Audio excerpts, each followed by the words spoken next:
before. I like to have those in my pocket. Mm-hmm. And so I was keen to go and look at some of the things that I'd mentioned. So I just grabbed my table and my binoculars and laid down on the table and looked up because it's almost at the zenith without the telescope when it was really cold. And it was kind of fun.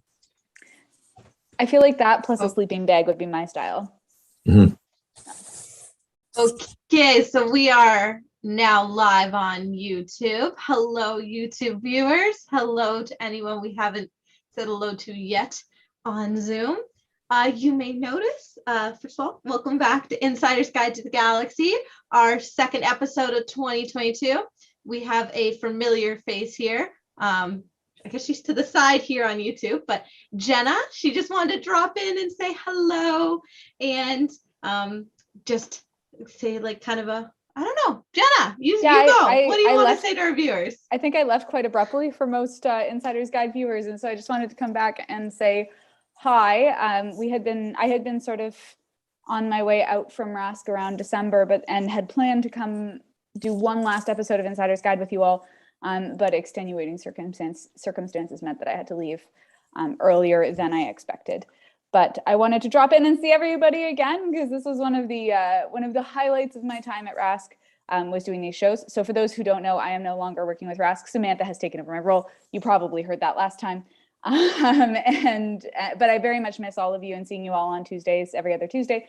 Miss hanging out with you, Chris, too, every other Likewise. Tuesday. Yeah. But I still text you.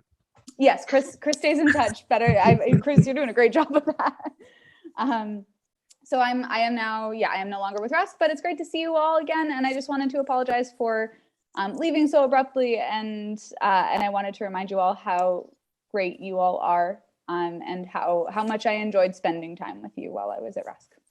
Well, it was a real pleasure. And don't be a stranger. Whenever you feel the urge to pop on by, drop in. I'll come hang out in the chat, which is, I think, probably what I'll be doing for the rest of the show as well. So I will be in there as an attend. No, maybe I'll stay. I'll just turn off my camera. No, I'll be in there as an attendee. So we'll talk to you in the chat, whatever you want. Okay. Thanks, Jenna. Thanks for having me back. Anytime. We love you, Jenna. Love you guys too. I'm just gonna how do I make you? You're going to be an attendee now. If you want to be a host, just send us. Okay. Bye. Okay. Right. So, well, now we can get started. Well, we got started with Jenna. My name's Samantha. I am Education Outreach Coordinator at RASC, and we have Chris. This week's episode, if you may have saw, is all about nebulas. And we also, last week, carrying on, we were talking about observing certificates. And as you know, we have already had done multiple webinars on the Explore the Universe and Explore the Moon. So the next one, to try to give you some advice on how to complete, if you've done those first two, is to move you up to Messier's. And what perfect way to talk about Messier objects in a nebula episode. In fact, we thought we would guide you through almost the entire Messier catalog over the upcoming episodes. So we're going to have a new segment of Insider's Guide called Messier Minutes. This episode, we're going to be kind of incorporating it with when we talk about nebulae and towards the end. But in future episodes, we'll spend about 15 minutes at the end and tell you what are good Messier objects to see right now. And we will factor the moon in because some objects are dimmer and you can't see them with their full moon. And we'll factor kind of what time of year it is. So while some objects can be mostly seen in the winter, we're going to try to squeeze in maybe out of season objects if you can see them earlier. And also, let me just pull this up. We have a new web page to launch this. I lost it. Oh, that's my fault.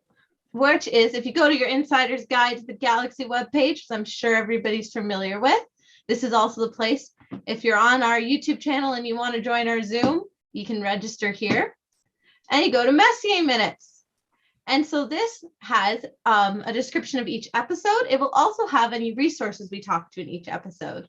We also have guides that we are providing. So this is a guide for this. We have a list of the targets discussed. We have some finder charts there for you to help you find it in the sky.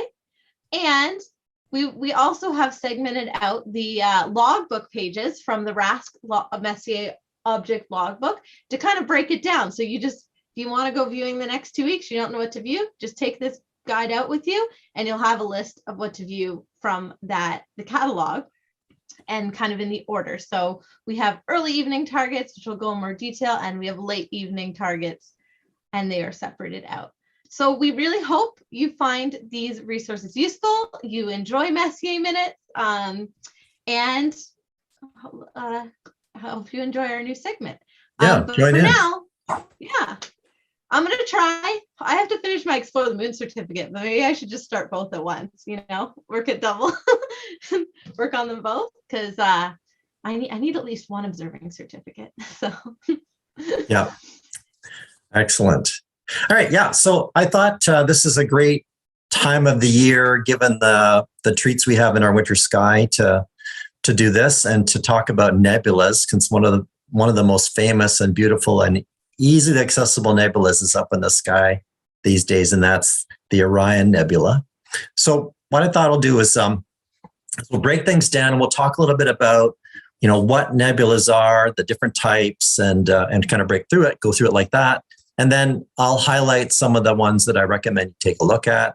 And depending on your circumstances, some you might be able to see with binoculars, some you might want to see with your telescope. And it also depends a little bit on whether you've got dark skies or can get to dark skies and things like that.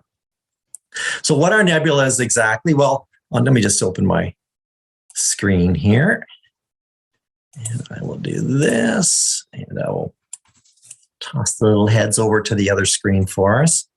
So here I've got a view of the evening sky, and just bring up my clock here and wind it down a little bit later. So as we get into the evening sky after sunset, we can see that the winter Milky Way gets revealed. And this is a particularly good week because we just have new moon. This is Chinese New Year, Lunar New Year, because we had the new moon happening this morning. And here we have the winter Milky Way. And most of the nebulas are in or near the Milky Way because they're concentrations of gas and dust within the plane of our galaxy for the most part. And they tend to be kind of huddled in that strip of the sky. So you need to be familiar with the way the Milky Way arcs across the sky. And you can, that'll get you most of the way there to finding them. There are a few exceptions. So because our solar system is embedded in this three-dimensional volume of space inside our galaxy, there are objects in different directions from our point of view that aren't necessarily only in the plane of the galaxy. So there are a couple of exceptions to the Milky Way law or rule that I mentioned. And the other thing is that you can see nebulas in other galaxies, especially the bigger, closer ones. And if you look at some of the Hubble space imagery, you can definitely pick out the star-forming regions of the nebulas in those galaxies as well. So, in the old days, before the advent of modern astronomy, say the early 20th century, everything fuzzy in the sky was a nebula, including the galaxies, the true nebulas, and even many star clusters. It wasn't until Vesta, Slipher, and Hubble began to study some of these individual deep sky objects up close that they started to recognize that there were component stars and things that and elements of them that weren't star-like, and so they started to be able to divide these into other categories. So you may have heard of Bode's Nebula, Messier 81, Messier 82 near the Big Dipper. That term nebula, even though they're galaxies, are a throwback from that prior time. And the Andromeda Galaxy used to be called the Andromeda Nebula way back when. So what are nebulas made of? Well, primarily, and I'm just going to zoom in on the Orion Nebula here while we're talking so you can get some eye candy going as well at the same time. So nebulas are mainly composed of the most abundant elements in the universe. We've got hydrogen, helium, and primarily the nebulas that we can see are happening because they're emitting light, because there's ionized gases. We'll get back to that in a little bit. You can also have other elements that are lower down in the periodic table that are generated through star formation and supernova explosions and so on. And then you can have opaque, other matter like dusty particles and things like that also affect the appearance of the nebulas. Now, a lot of the nebulas that we see in the sky, most of them are actually enormous, many light years in diameter, but we're viewing them from very vast distances. So, for example, the Orion Nebula is several thousand light years away, even though it's a gigantic volume of space in one of the arms of our galaxy. Now, Galileo really began telescopic astronomy. So he actually discovered around M42 around 1610 or soon after 1610, when he was first pointing his eyeglass, his spyglass to the heavens. His contemporary Chazot and Lecaille joined the party, and they started developing that Messier catalog that we're talking about at the beginning.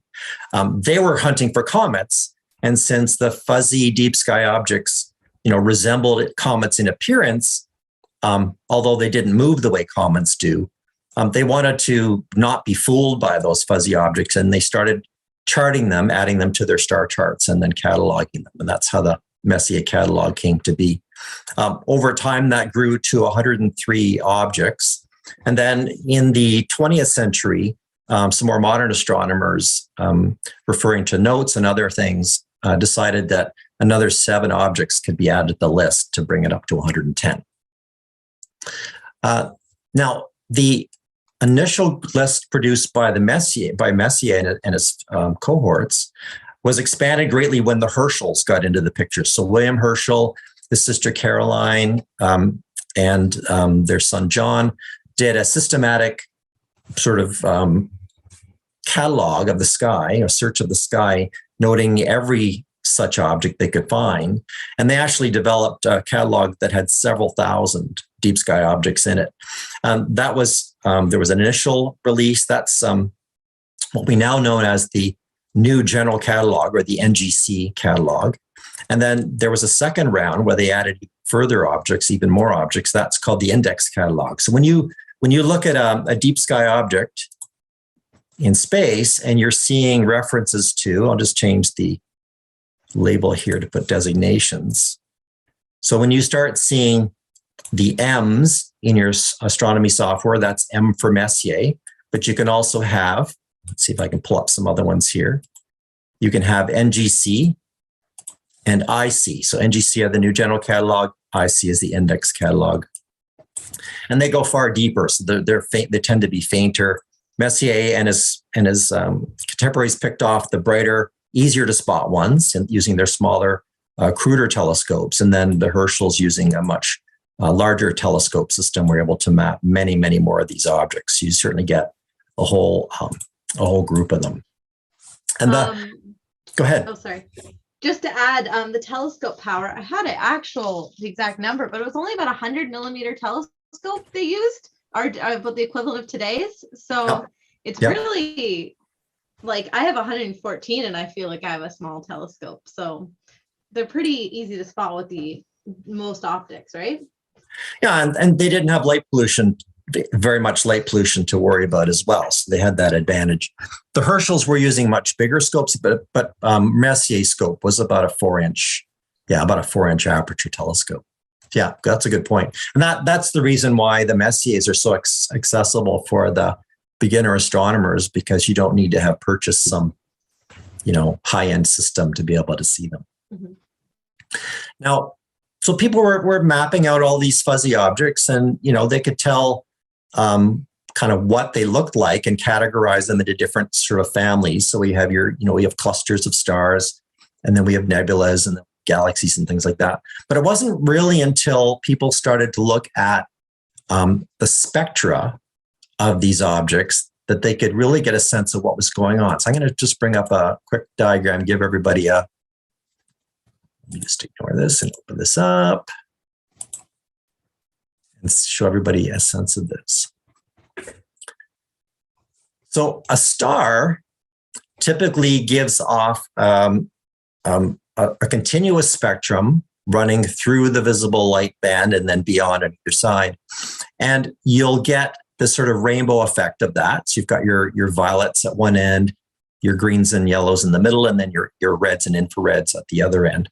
And if there's gas, the gas envelope around the star, the energy being transmitted through that gas will actually be absorbed by the gas, and it'll produce absorption lines. So you'll end up with these dark gaps in the continuous spectrum. And if you look up a picture of the sun's spectrum in detail, you'll see the overall range of colors, but then it's just loaded with all of these fine gaps in the spectrum produced by the absorption of all the different types of gases that are in the mix. And you can have, big concentrations producing deeper bands. You can have lower concentrations producing finer, less apparent spectral lines.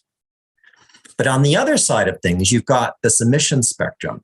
So an emission spectrum is the light that the photons that are emitted when the energized ionized gases relax. They give up the energy. They give up the energy as particular photons at particular wavelengths. And so they give off only particular color bands of light. And that's what this emission spectrum is. And so if you look at the spectrum of a star, you get something that's continuous like this. But if you look at the spectrum of a nebula, you're more likely to get a discontinuous spectrum that has various colored bands in the mix. And depending on the content of the gases and things like that, you get various blending of the colors to produce the different sort of appearances that we see in the glowing nebulas. And I'll get back in a little bit more into that in a little bit. So mainly, we've got three basic types of nebulas that we're going to deal with. There's 5 kinds, but there are really 3 subcategories.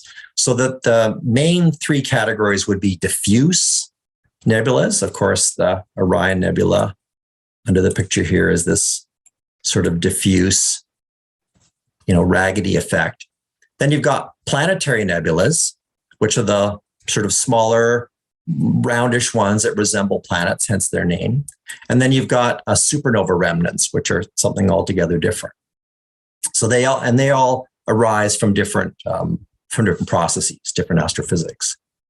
But then, within the diffuse, you can have different subcategories. So the first one we'll talk about are the emission nebulas. So the emission nebulas, as I mentioned, they're the partially ionized gases that are in the nebulas. And the hydrogen tends to glow with a reddish color. And that's because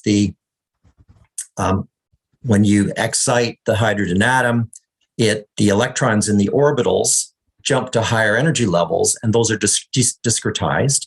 And when the energy electrons drop down, return to their rest state, they give off these different energies or different wavelengths of light. So the set of colors that you get from a hydrogen atom is called the Balmer Series. And it actually breaks down like this. You get, in the lower end, you've got the first transition, which is hydrogen alpha light. And you'll remember that term if you've done any solar observing. That's the hydrogen alpha from the sun. And that's in the red part of the spectrum. It's around 656 nanometers. Then there's a hydrogen beta, which is a higher energy level light. That's in the aqua color range, 486. So it's a higher energy, bluer color. Then you get H gamma, which is a blue line. Then you get H delta, which is a violet line. And then you get some even higher energy levels that are in the ultraviolet that we don't see in visible light. Now, the hydrogen 2 region, so these hydrogen 2, which is basically the hydrogen alpha colored light, they're pinkish reddish light. These actually represent the subset of a much bigger gas cloud. It's the component of the cloud that's actually being energized by the stars that are born within it. So what happens is you've got this big gas cloud of molecular hydrogen, and then some kind of a shock wave might pass through it and cause some of it to sort of bunch up or concentrate. And then through mutual gravitational attraction, you get concentrated areas that produce star formation. And so the area around Orion, I'll just bring up the star patterns here, has a giant molecular cloud that covers, all of Orion and some of the adjoining constellations. And really what we're seeing is the star formation that's been so busy inside the Orion Nebula has caused the light to ionize the hydrogen and cause it to glow. And if you get your telescope out, so here's one of the Messier objects that are visible tonight, this week, on this moonless week. The moon will come back towards the end of the week, but for the first few nights of the week, the moon will be setting early and kind of out of the picture for us. So this, we've got Messier 42 and Messier 43. So Messier 42 is the main Orion Nebula, and Messier 43 is probably the same cloud of gas, but it's actually just interrupted by some dark dust that has actually split it into two lobes. Correct me, if you're lucky, and depending on the size of your telescope, you might be able to get them both within kind of the same field of view, because we're able to do it on the RASC telescope, robotic telescope. Oh, yeah. To get a bit of both. So 2-for-1 deal. If you find one, you find the other one. Yeah, you just want to bear in mind, when you're looking at the Orion Nebula, what do your optics do to the view? Does it flip it? Does it mirror image it? So for example, in my telescope, so if I pick the Orion Nebula and flip it like this, so my telescope will flip it upside down. So you've got M43 sitting to the lower right in my view. All right, so let me just bring this back. So the way you find M42, M43 is to look for the 3 stars in Orion's belt, and then watch for the sword that hangs down below that. And on a dark night, you can certainly see multiple patches of light in the sword, and the middle patch is the Orion Nebula. So with your naked eye, you can see it. Grab your binoculars, you can certainly see that it's fuzzy in your binoculars. And then in your telescope is when you're going to start exploring, all the beautiful details in it. I'll come back a little bit later to some ideas about filtering and things you can do to make it even better. But those are some to get you started on it. Now, I also threw in the chat an image. The Orion Nebula, Sky News is going to be the editing image coming up this month. So if you're interested in processing it, as well as there's an image of what it looks like taken from a robotic telescope. You can check that out there to see a high-powered scope and many hours of photo data, what it would look like. You see Orion all over the place on social media this time of year because it's such a fantastic object for people to look at. If you're using Stellarium and you click on an object like the Orion Nebula, so here it is here, you get the main name, and then you get all these other names below here. So you've got your M42 for Messier. You've got your NGC 1976 for your new general catalog. And then you've got a couple more. This SH2 is the sharpless catalog of hydrogen-2 regions. So it's always SH2 dash something. And this was done by Stuart Sharpless around 1959. And he indexed the H2 regions that were kind of north of minus 27 declinations. So the ones that were visible from the mid-northern latitudes. And so the Orion Nebula is SH2-281. And you might have noticed that none of these things are in logical order. It's not like the best object is number 1 and the next best is number 2. Messier was discovering his objects in almost semi-random order. And so Crab Nebula is number 1, but not because it's the most spectacular. You just have to go with that. LBN is another catalog, and then SCED is another catalog. So if you're using Stellarium and you go into the Deep Sky tab, you can see all these little checkboxes that you can put on, and you can actually have the software display only the objects in these various lists. So here's your LBN, here's your CED, here's your SH2. But if you're using, Messier or NGC, they all exist in all the different catalogs, so you don't have to, specifically select them. So I actually put on a couple in the notes. Samantha can share a couple of the links that you can look up some of the example features. All right, so some of the notable H2 regions, the emission nebulas that we can look at.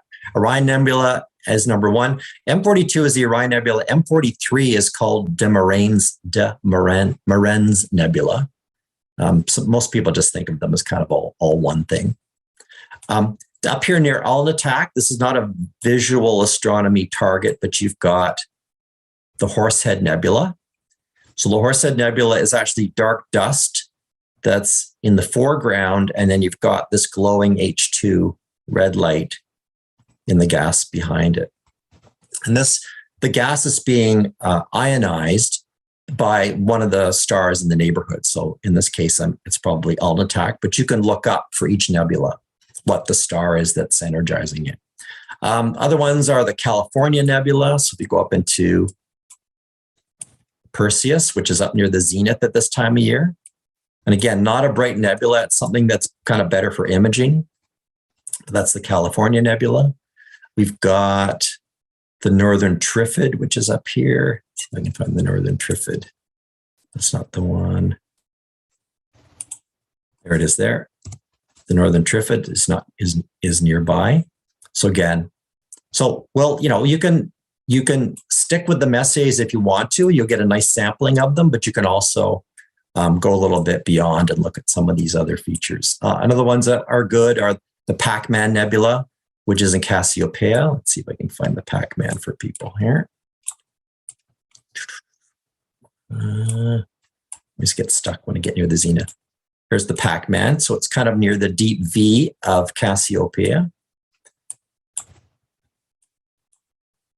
And again, this is one of the situations where you've got kind of a round or spherical cloud of gas, but you've got some dark dust that's artificially or unusually hiding part of it. So it gives you that sort of Pac-Man shape to it.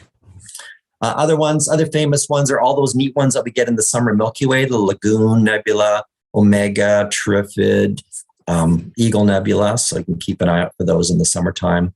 North American Nebula is another H2 region. And for anybody visiting the Southern Hemisphere, you can look for the Tarantula Nebula. It's one of the most spectacular sights to see. And it's part of the large Magellanic Cloud. So that's the emission nebulas. Now we also get something called reflection nebulas. And reflection nebulas are well known to people if they've ever looked at a picture of the Pleiades. So let me just...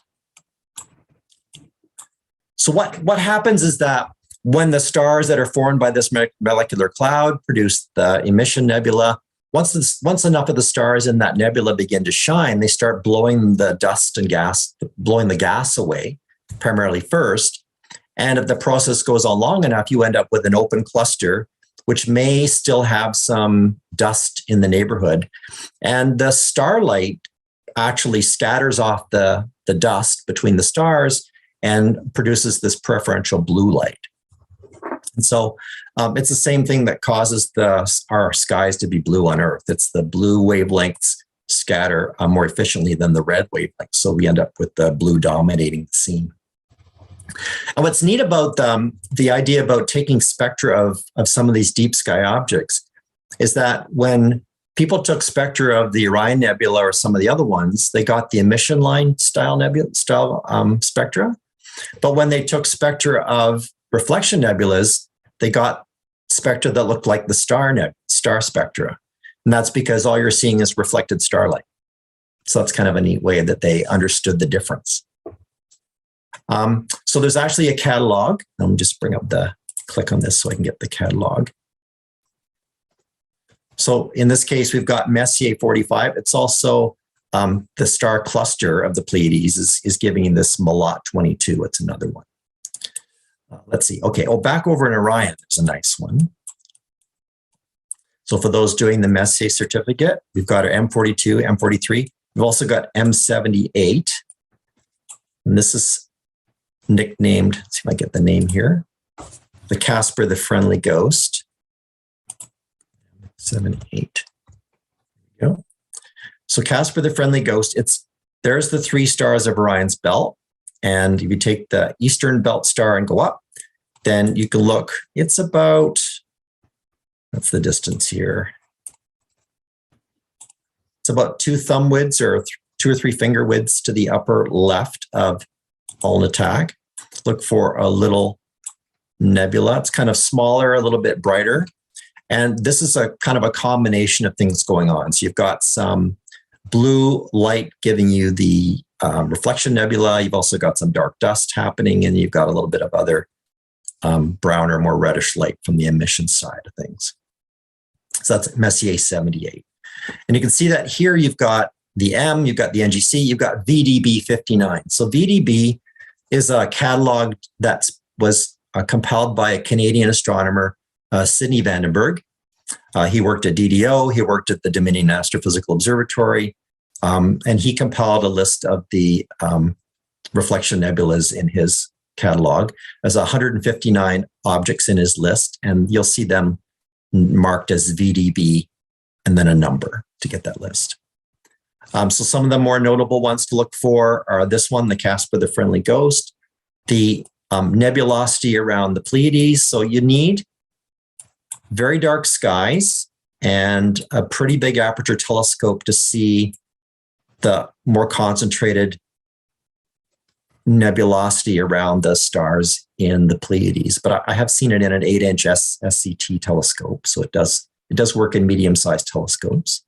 Another one is in Orion down here, and that's this green outline near Rigel, and this is the Witch Head. This is much fainter, but it's really big. You can see that it's, there's the side of it's about as big as Orion's sword if you want to get your perspective in the sky. So that's another one that's better for imagers because you need a lot of photons to make it shine. To the south here, we've got over in Monoceros, we've got the Seagull. Let's see, down here in. See if I can find the Seagull.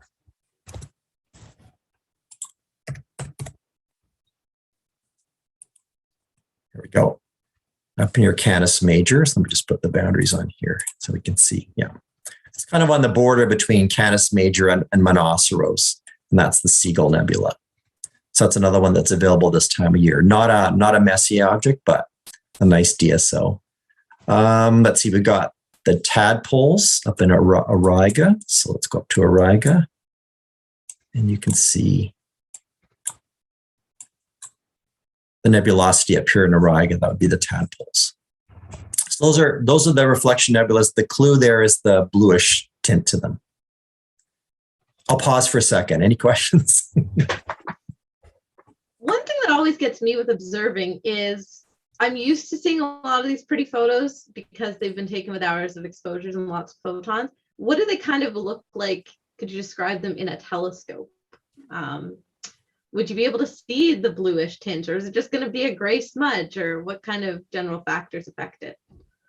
Yeah, so our amateur telescopes are too small to really deliver any color, to our color receptors in our eyes. If you come to the DDO and we're, using it and you're able to point it at a deep sky object, you can get color in the eyepiece there because you're collecting so much light. But most of us are stuck with the black and white version of the object. But, that's fine. If you have a nice clear night with good seeing and you turn your telescope on the Orion Nebula, the detail you can start to notice, you can get a three-dimensional sense of it. You can imagine it as being, veils of gas and intervening dust lanes and things like that. It's really a fun thing to sketch because there's so much detail to be pulled out of it.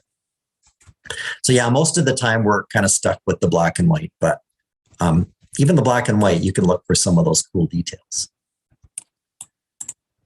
All right, couple more types. Dark nebulas. Let's talk about dark nebulas. So dark nebulas are clouds of dust, and the dust doesn't let visible light through, but you can peer through it if you use infrared light, for example, or radio. But visible light doesn't get through it, so you tend to get these dark dust lanes. When I showed you the Pacman Nebula, that dark dust lane, if you look at detailed images of the Pacman Nebula, it almost looks like he has freckles. And those are called Bok globules. And they're just globs of dust that are floating in the nebula. It'd be cool to have a starship and fly through a nebula and see all these funny pockets and things like that. I think Jenna said that would be her favorite place to go in the if she could fly through any object. Back earlier when I was talking about the and also the horse head. So the horse's head would be considered the dark nebula, right? So in this, and here's the flame nebula, same idea. So there's actually dust up here that's producing the fingers of the tree or the flame in the flame nebula up near Alnitak. Horsehead is really, really difficult to see visually. You need a big giant telescope and perfectly dark skies. If you have a hydrogen beta filter, much of the light coming off of this is in hydrogen beta. So it's actually a bit brighter in that, but it's cool to image it and get the horse's shape. This time of year, we're seeing loads and loads of Horsehead Nebula on Facebook and Instagram and social media because it's such a cool object. The LDN, let's see if I can get one of these to come up. The LDN. Yeah. So the LBN indices were produced by E. Barnard in 1927 or so. When he came up, he mapped out about 369 of those dark nebulas. You'll see them listed here as well under separate category. So there's a couple of neat ones to look for. So first of all, if you're ever seeing, breaks in a nebula, it tends to be dark dust. You can also look for the North American Nebula. The shape that you get is a lot of it's being produced by dark dust that's breaking things up. You've got the North American Nebula beside the Pelican, and the gap between them is dark dust. In the summer, the Trifid Nebula is broken up into sectors by fingers of dust that run through it. Overall, in the Milky Way itself, you can just notice the dark dust that hides that blocks out part of the light. Let's see if I can get around here to the other side. Yeah. So over here near the sort of Deneb Cygnus side of the Milky Way, all these streaks of dark are actually just the dark dust that's hiding there. And some of these, I'll just bring this back artificially to when you get back to the summertime Milky Way, that split in the Milky Way is produced by the dark dust lanes. Speaking of dark dust, do we know what it's made of? Yeah, it's you can get sort of soot. It's kind of like soot-crusted molecules, like carbon dioxide molecules that have been encrusted with soot, things like that. So there's a lot of, relatively speaking, carbon and carbon compounds would produce sort of solid particles in the galactic medium. So you can get things like that. But there's a variety of different things that can produce it. Yeah, good question. All right, so let's see. I'll show you a couple of really neat ones that are visible this time of year. So there's the dark shark. Let's see if I have the dark shark here. I like that name. Dark Shark Nebula is over here in Cepheus. So remember, this is tonight's sky around 8:30 p.m. So it's up near Polaris. And the dark shark is this thing. And it's not really a visible target, but it's more of an imaging target. And again, you can look for people that have posted pictures of it. So you've got varying degrees.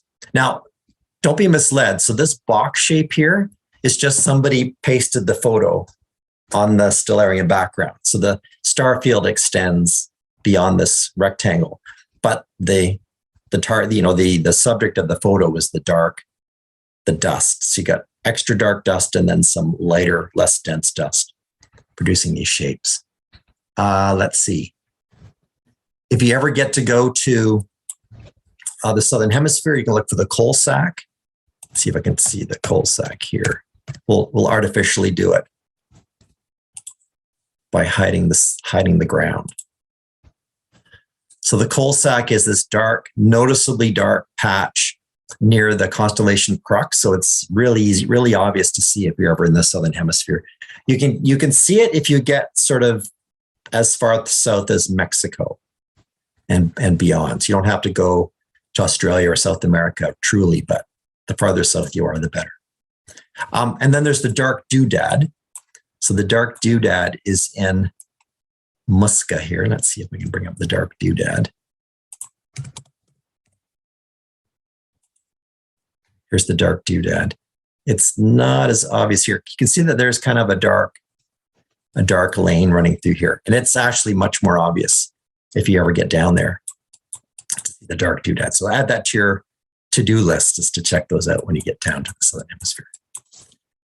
All right.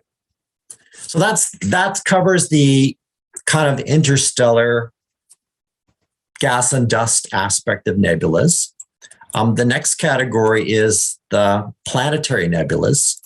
And the planetary nebulas are effectively the shells of stars of mass between about 0.8 solar masses and about 8 solar masses, in that sort of range, that exhaust their fuel in their core, collapse and then rebound and essentially blow off their outer shells. And because the stars have actually, been processing nuclear fuel in their cores, you get more than just hydrogen and helium. You can even get some carbon and some oxygen and some other gases that are in the planetary nebula. So when that shell blows off, you end up with the core of the star shining as a little white dwarf star, and it's so hot that its energy is ionizing the gas in the shell and producing that glow. And of course, the most famous one everybody knows is the Ring Nebula. So let's just bring the Ring Nebula up here. Bring that back.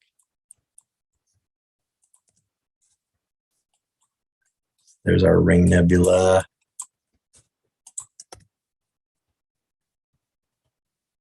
So the Ring Nebula is not a ring; it's a spherical bubble, but we're just viewing it, on from afar, and so the edges are brighter.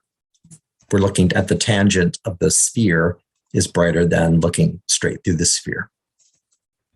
So these things are transitory. They don't last all that long. We think they last maybe about 10,000 years before they kind of, the white dwarf cools down enough and the gas sort of grows apart enough for it to lose the energy being pumped into it. They tend to be sort of spherical, but you can also get hourglass shapes and other complex shapes. And a lot of that is due to the orientation that we're seeing them in, because what blew up was a spinning object, and so it can, produce some interesting geometry.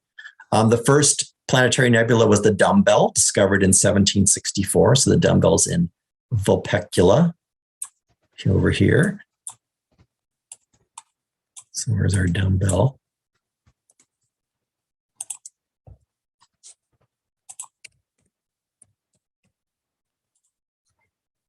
Go. Much bigger. And again, it looks like that sort of apple core shape. What was cool about the spectrum, when they took the spectrum of the planetary nebulae, is they started finding a bright line at 500 nanometers that wasn't familiar to people. They hadn't seen that line in the regular emission nebulas. And that line turned out to be the doubly ionized oxygen. So that's the O3. When you hear about an oxygen 3 or an O3 filter, that's what it's sensitive to, is that doubly ionized oxygen that's really, really common in the spectrum of planetary nebula. So if you're interested in really making your planetary nebulae pop, you want to have an oxygen 3 filter in your toolkit. But of course, and what it'll do is if you in a star field, the planetary nebula will be very tiny. They tend to be very small. And if you put an oxygen 3 filter over everything, many of the stars will wink out and leave the glowing dot of the planetary nebula. So it's a great way to confirm which of the dots is the planetary nebula. So you may have seen these catalog references, these PK numbers. So these PK numbers come from two gentlemen, Parekh and Kohoutek. You may have heard of Comet Kohoutek. It's the same astronomer. And they indexed a number of planetary nebulae in the sky. There's about 86 of them. And what they're doing here is PK for that index, 060-03.1. Those are actually galactic latitude and longitude. So they're actually referencing them according to their place in our galaxy. And planetary nebulae tend to be less focused on just the plane of the Milky Way because they're happening to random stars and they can be more all over the sky. So the famous ones, let me just bring this back to the night sky here. Things that you can check out tonight. Okay. So we can bring up some planetary nebulae here. We'll just bring up filter and add the planetary nebulae here and turn these markers on and open this up. Here we go.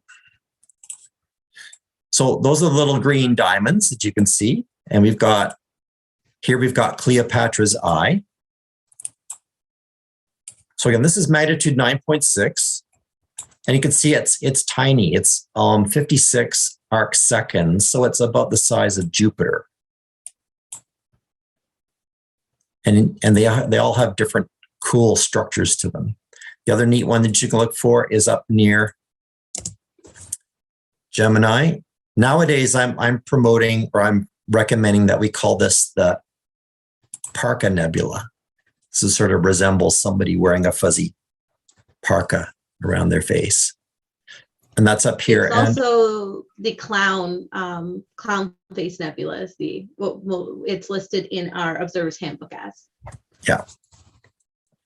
If you have a TELRAD, so what you can do is, let me just bring this to a little bit earlier in the evening. So what you can do is you can look for Castor and Pollux, and you can look for the star Wasat, and then sort of tuck your TELRAD below the star Wasat and look for you'll have two stars sort of side by side. One of them is fuzzy and one of them isn't. And then you know you're in the neighborhood. Once you get there, you want to zoom in, though you want to magnify it quite a bit. So that's the, clown, Parka, NGC 2392, depending on what you want to call it. I found this one kind of difficult. It's even small in our 16-inch down in California. So just a warning on that front of when you're trying to find it. So this blue Snowball Nebula I have seen through the 74-inch telescope at the DDO, and that's how it looked. It did glow blue like that, blue-green. It was kind of bucket list. It was like once in a lifetime, blew my mind kind of a thing. So that's cool. One of the really neat ones that I don't think a lot of people think of is the Helix Nebula. That may be because it's a little bit low. Whoops, it's not what I wanted. I want Helix Nebula. This isn't the time of year for it, but back a couple of months.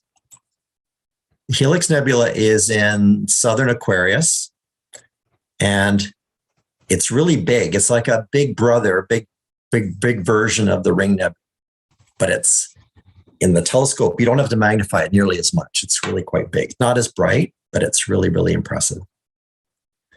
All right.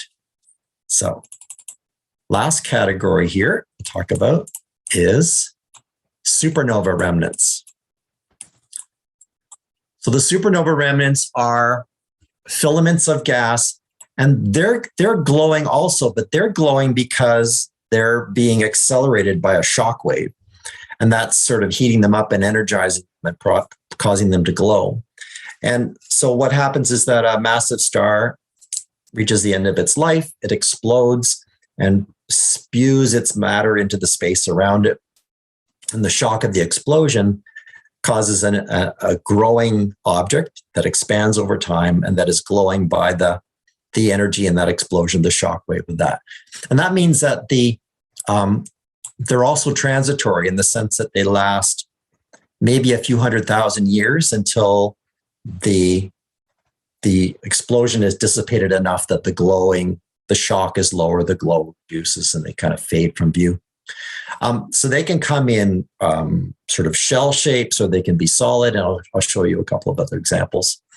And the most famous one we have in the winter sky nowadays, of course, is Messier 1, the Crab Nebula. I just have to bring up my Messier objects here. Filter by type. So and Messier this is 1. the list So this is on our 2 weeks list, so take note. Yeah, number one. So Messier 1 is actually pretty easy to find if you look for Aldebaran and the V-shaped face of Taurus, and then look for the two horn stars. The higher one is part of Auriga, and then you've got the lower one. And if you point your telescope at the lower one, and in a low magnification eyepiece, they'll both be in the same field of view. The star, Tianguan is like kind of a Chinese name for it, but it's Zeta Tauri. Depending on your app, it might have a different name. And then Messier 1 is the Crab Nebula. So the Crab Nebula was observed, the explosion was observed around July 4th, 1054 by Chinese astronomers that made notes. And it was visible, it was so bright it was visible in the daytime for a number of days. And now 1,000 years later, we're left with this ever-expanding explosion sort of captured in process. And if you look for different vintages of photos of the Crab Nebula, you can see it still growing in size. There's even GIFs that show it animated that are really, really cool. And so this one you can see is kind of a solid shape to it. So not very big. Let's see, what's the size? It's about 8 by 4 arc minutes. So that at 8, that's say a quarter of the diameter of the moon. So I find that it's a little faint, but it's doable in a smaller telescope if you get out and under dark skies. It's noticeable. You'll see that sort of an oval shape to it. A couple more you can look for. There's the Jellyfish Nebula.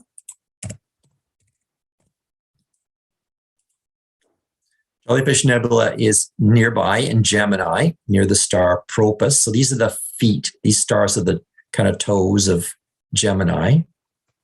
And the jellyfish is this big elliptical shape here that you can see. It's faint, so it's kind of another one of those imaging targets, not a good telescope target.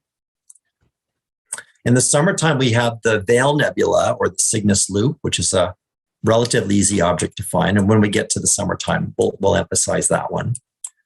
And one of the really cool ones that a lot of people aren't aware of is the Spaghetti Nebula. And that's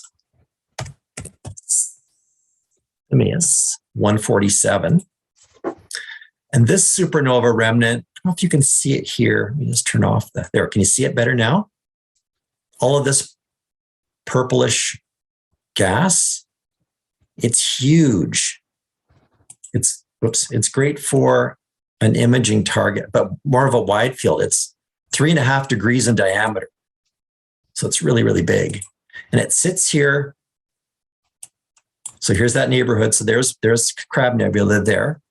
There's the star Elnath. So these are the horns of Taurus. It's just outside the horns of Taurus. Really, really cool object. So that's another supernova remnant. All right. Any questions? And then we'll talk about maybe some tips for seeing nebulas, and more tips. I'm going to let you, the 2 questions I've gotten kind of relate to tips for seeing nebulas and Messier objects. So I'll let you go through that first before we start off with questions. So we hear you, people who have asked questions, but it's coming up. Cool. All right. So as you can tell, a lot of these objects are relatively faint. So you really want to get out to the dark skies if you can, or wait for the moonless weeks to have your best benefit. One of the neat things is that a lot of these nebulas have the embedded star clusters inside. So we have, in the case of the Orion Nebula, if your telescope aperture is limited, you may not see the gas glowing very much, but what you will see is the clump of stars in the middle that are causing it to glow. That's the trapezium star cluster. So you can see it's sort of a trapezoid shape. It's also called the Theta Orionis cluster, and it's buried in the heart of the Orion Nebula. So I'll just flick that on and off so you can see that. So that you can pick up. And if you've got good seeing conditions, you can actually see 2 extra stars. You can make it 6 altogether in that. Another neat one is nearby. And this is actually something you can find with binoculars. It's the Rosette Nebula. So here's Orion's belt, and here's Procyon. So if you're going to go midway between them and go up a little bit, then you can see this large glowing H2 region. And then in the center of it, you've got the stars that have been born from this cloud. And you can see kind of a void effect in the center of it. As the stars are shining, they're pushing the gas that formed them, the residual gas, out of the way. And eventually they'll dissipate that gas altogether. So what you can do is you can actually try to find the cluster first and then notice the nebula around it. So that's something you can do for the Rosette Nebula. And averted vision will help. So you know how you can look a little bit to the side and just noticing the brightness around it. You can look at using filters. So filters is a real rabbit hole. I don't know that we want to go down too much of a rabbit hole, but the general idea is that you want to look for using what's called a narrow band filter. So let me just bring back a picture here I've got. Let's see if this picture will work. So if you share that Prairie Astronomy link, Samantha, and the astronomy.com, those are good articles that are online. They're all in the chat right now. Yeah. So here's kind of the story. So you can have different filter types and what you're trying to do. And actually, let me I'll bring up the picture of the Orion Nebula, which is really neat. Let me just bring up my Orion Nebula. Here we go. Well, Chris is looking for that. For our friends on YouTube, look in the description box for all these links that we're talking about. They're being updated at the same time that I'm sending links in the Zoom chat. Yeah, so this is kind of a very dry looking, maybe a bit of a dry looking diagram, but this is actually the spectrum you get from the Orion Nebula. And what you're looking for are where it's peaks up, is you're getting lots of photons at those particular wavelengths of light. And so you can see there's a general background glow, and then you've got these peaks that stick up. And what you're seeing here is a really strong peak that goes off the top of the chart. That's oxygen 3. All right, that's that one I mentioned with the planetary nebulas, but it's also in the Orion Nebula. You've got a peak at helium 1. You've got a really big peak at hydrogen alpha, and there's some nitrogen, ionized nitrogen in there too. You've got peaks at sulfur. You've got peaks at argon here, helium, and then another big peak here at oxygen 2 and another peak at argon. So you got a whole mix of different sort of fingerprints that come through. And if you can get rid of all the light in the bands between the peaks, then you can make the nebula stick out or shine a little bit more obviously than the other objects. And so what we do is we buy these narrow band filters. The narrow band filters are designed just to keep the colors that make the nebula and throw away the rest. And so here's sort of an example of how that works. Let's see if there's a diagram here that shows it a little better. Yeah, if you go to some of the links that we're sharing, you can see how some of these filters work, and they keep the light that you want and they throw out the light that you want. The narrow band filters are the ones that keep just the range of light around the peaks and don't let the other light through. These LPR filters are light pollution filters. They'll make the overall sky darker, but they won't really enhance the nebulas as much. So it'll just make everything a little bit brighter with the sky blacker around it. But the narrow band are the ones that you want to get for nebulas that just let those particular colors through. You can get what's called an ultra high contrast filter, which is a narrow band that includes the different sets of lines that you want. And then you can get the oxygen 3 filters that focus on the oxygen 3 wavelengths. And so what you do is if you're chasing planetary nebulas, then you can use the oxygen 3 filter. Or if you're just chasing general nebulas, and you can use the UHC filters. And I'm not gonna endorse particular brands. You can just sort of do your own shopping in terms of what you like. So, did I answer any of the questions, or was there some more? Well, mostly. Brian sent a question, and they were asking, is there best filters for emission or reflection? Or I guess you kind of answered that. You said planetary, you want to look at the oxygen. Sorry if I got that wrong. But is there the type of nebula, does that matter? Or is it kind of just like, I'm looking at the Orion Nebula, I know what it emits, therefore I'm going to put on the filter that makes most sense for that nebula? Yeah, so what makes it tricky is that most of the nebulas are combinations, right? So the Orion Nebula has obviously got reds in it, but it's also got the blues in it from the reflection nebula. And so if you use the narrowband filters, they're actually going to enhance the reddish components. You won't see them in red, but they're the areas that are red in this picture will be brighter. The areas that are blue won't come through because the blue areas are just the star's light.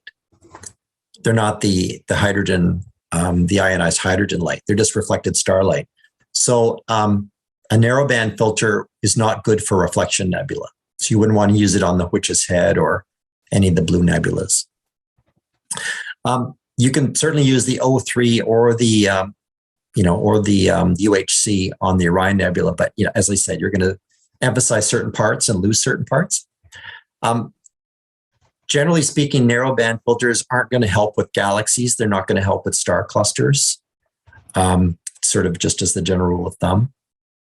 But light pollution filters can make the sky a little bit darker and help emphasize things. So that's sort of, without going into a lot of detail, that's the general idea. Yeah, makes sense. And we had another question asking if, I guess these filters are the same for binoculars and telescopes, or is there much difference depending on the optics you are using? Sorry. I've never put a filter on my binoculars, so I'm not quite sure how binocular filters work. You can, yeah, you can do it.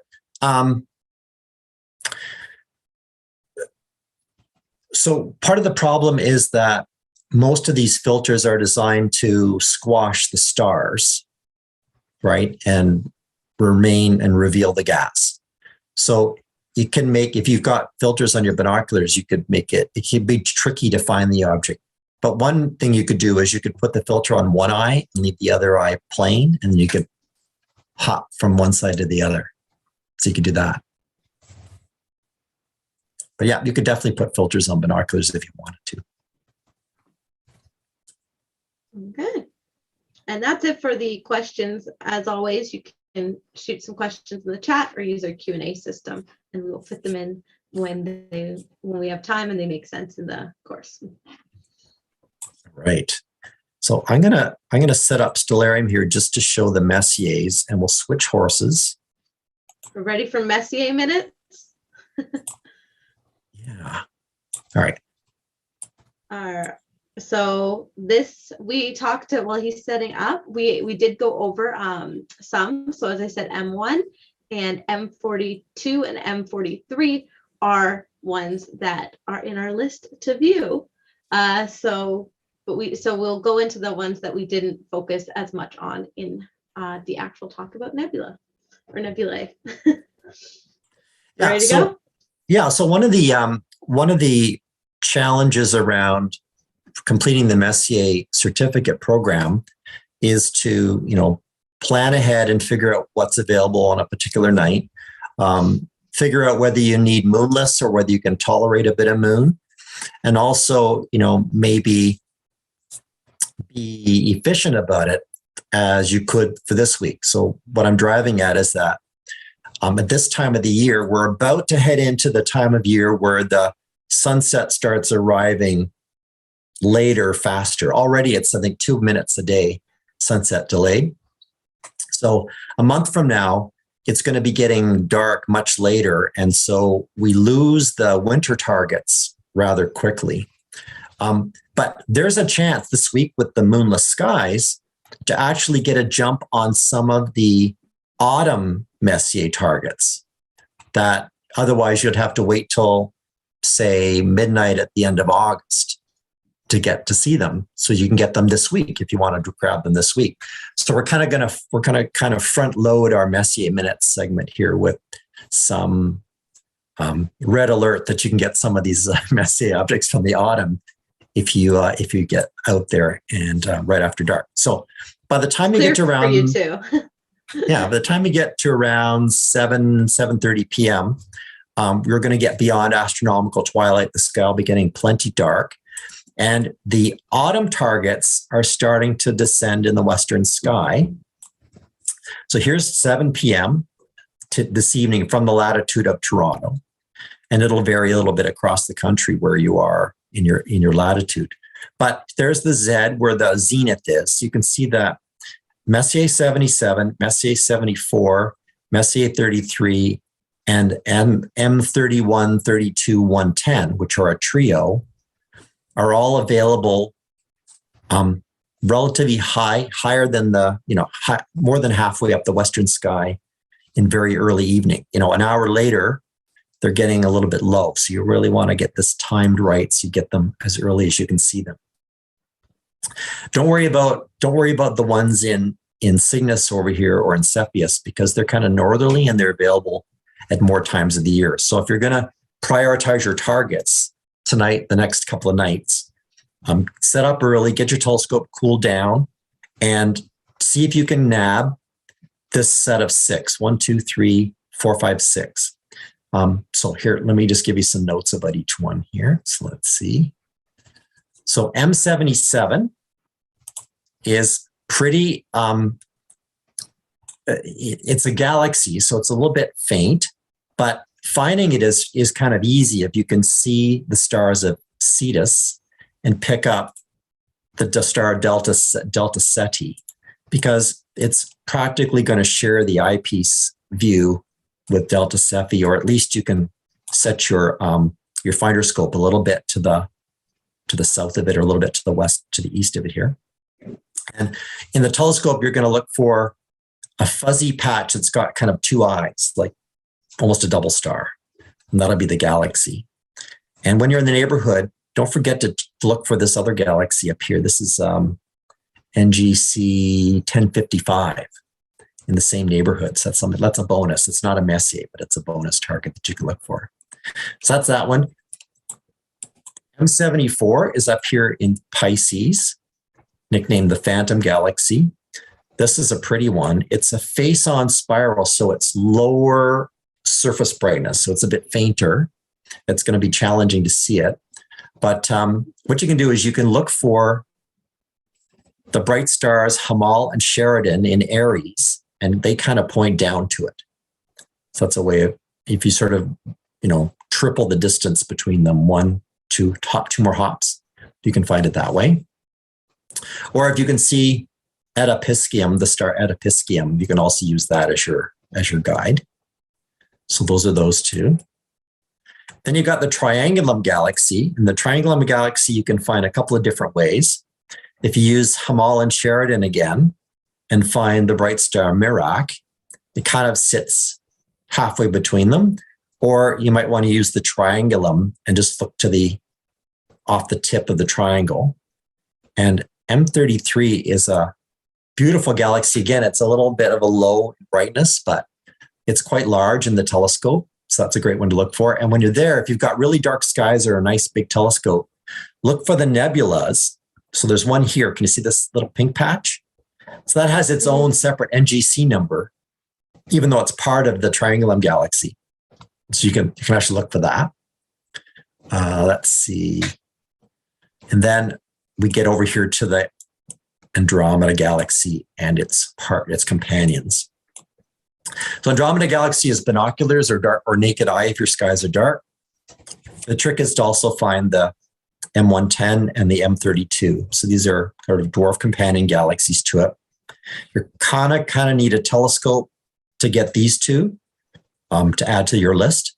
But you want to get them, if you can, get them now. Otherwise, you're going to have to wait till the autumn. So those are some 1, 2, 3, 4, 5, 6 Messiers you can quickly get under your belt this week. Yeah, and we've mentioned the nebula. So the nebulae that are in the winter sky, this is a good week to get those, this, as Samantha mentioned.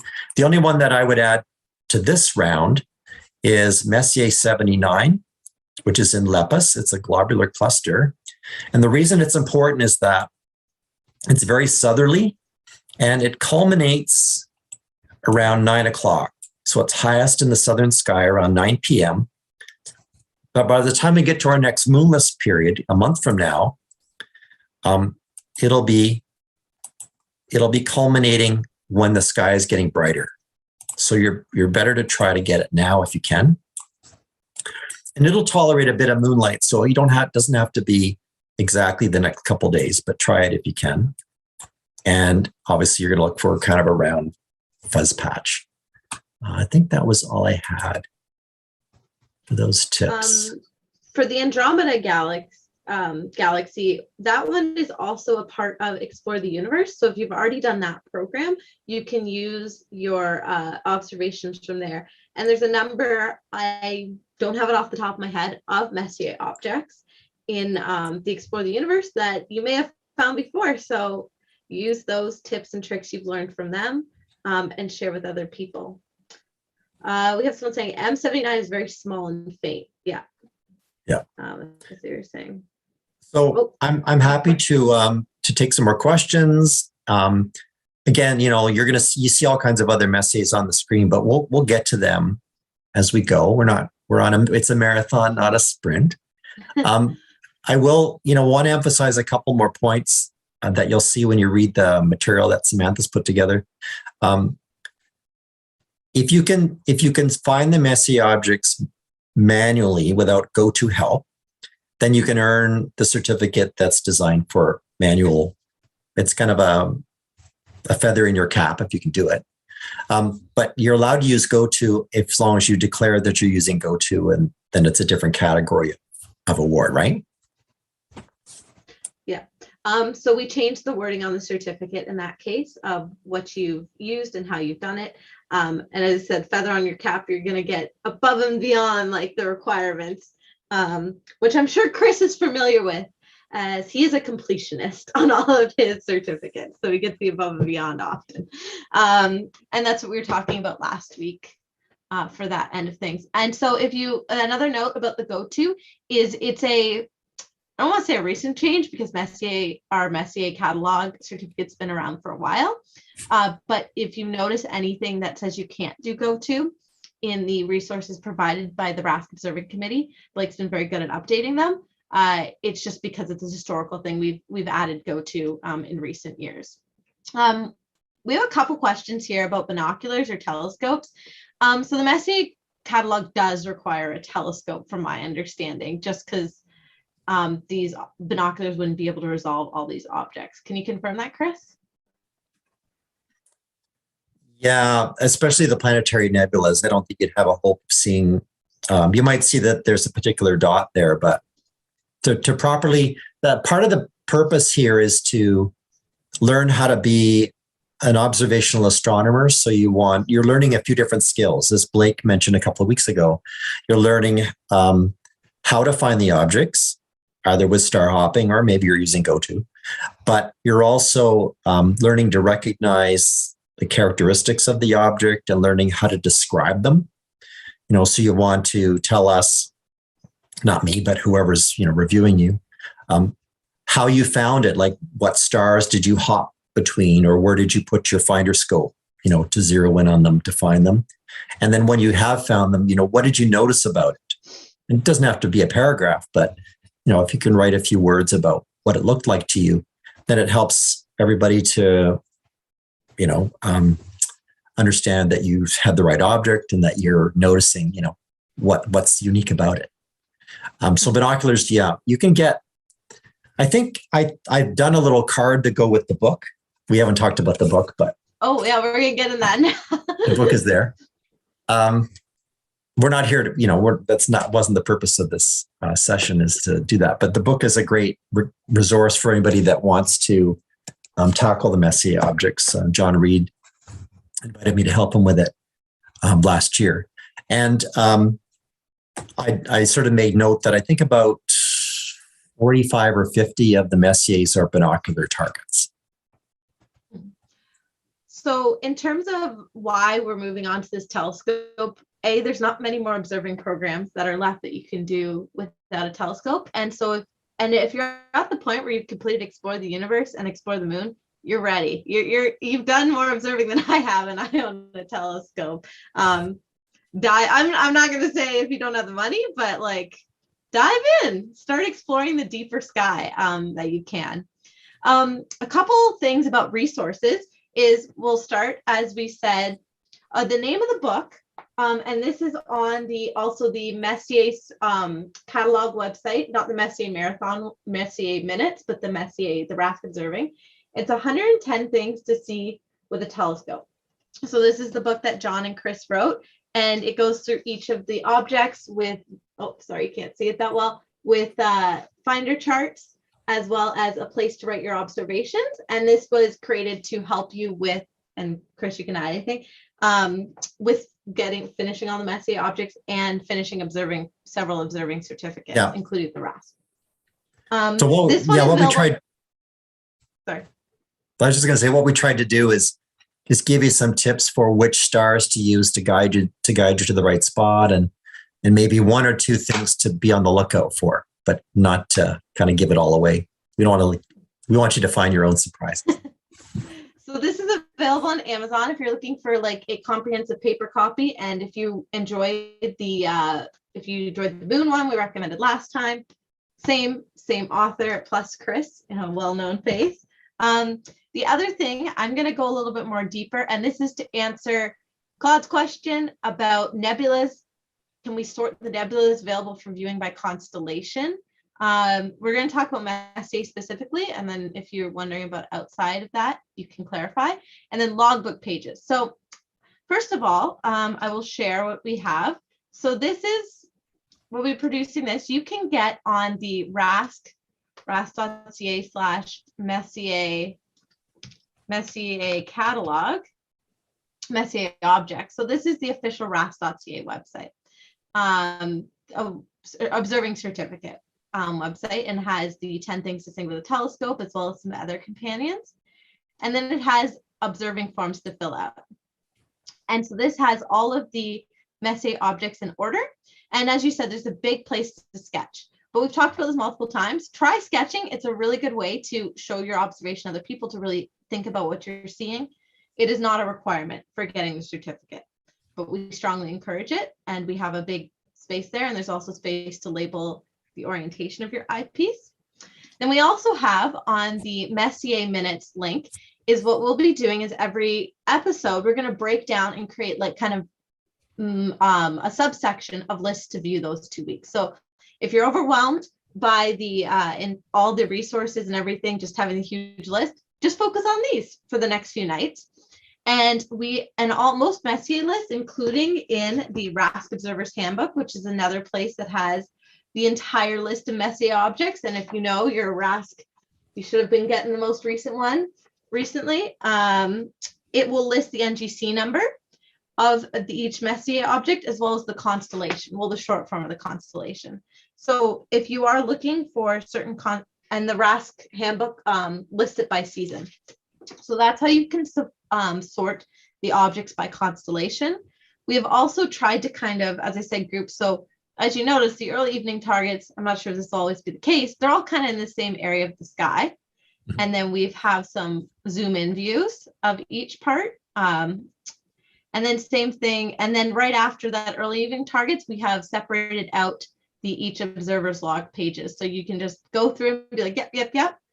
And then we also, again, we've another area of the sky where we have the targets. They're kind of in general. So you can point up to look in that general area of the sky at the later evening targets. And then you can find these ones, as well as then I've included the log books pages for those specific things.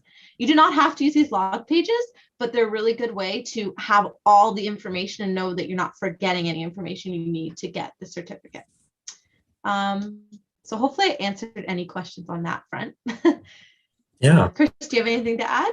Well, you don't have to stay at the pace we're going. If you have a beautiful night, you're out for many hours and you want to just keep going, keep going. But, knowing that 2 weeks from now, we're going to have a full moon during our session, and we're going to have a special guest for the next 2 Insider's Guides, but we will devote a bit of time at the end for Messier Minutes.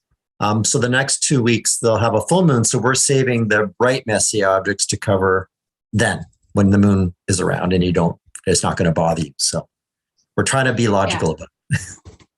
Yeah, exactly. And it's kind of, if you know our previous observing programs we've done, we make it so you can follow along and we look at the conditions like directly following, but that doesn't mean you can't use these instructions.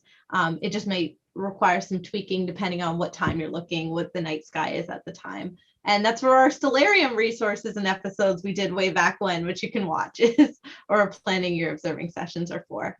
And yeah, so any other comments? As we alluded to, we have a special guest for the next 2 episodes. Very exciting. This has been in the works for a while, so please stay tuned. And we also, in the end of March 29th, we're going to do an episode all about the Messier Marathon, and other Messier objects in general, which is a night that you can see, if you're really lucky, you're really good, see all the Messier objects in one night. So Perfect. That's great. Well, we are getting to that clear but cold time of the year. So hopefully people can get out and see some of these objects this week, and then clearer skies, better weather's coming. Tomorrow's Groundhog Day. yes, and happy Lunar New Year today, and happy Groundhog Days in advance. We hope we helped you with some of your observing and you learned something about nebulas today. I sure did. So thank you, Chris, very much.